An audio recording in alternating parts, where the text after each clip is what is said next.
How to make a breakfast walkaway. Okay, you're going to take just plain bagels or whatever your bagel flavor you want. You're going to toast them. You're going to take whatever amount you want of over easy or sunny side up eggs. Just make sure it's cooked thoroughly before you put on the cheese. Whatever cheese you like. Sometimes you can make these with sausage. You can put sausage or breakfast meat on them. And helps a lot if you cook with a cover and let that sit for a few minutes. Let the cheese melt. Get your bagels toasted, and you can also use English muffins. They're very, very good.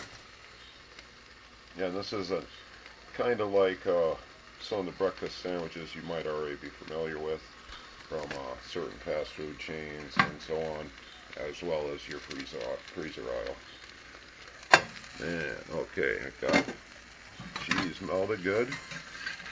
I'm going to take that right over to my toasted English muffin or a bagel, and you can put it on like this or flip it. It really doesn't matter. It just depends on what your current kitchen situation is, and that was actually sticking. And boom, there's your breakfast sandwich. Delicious.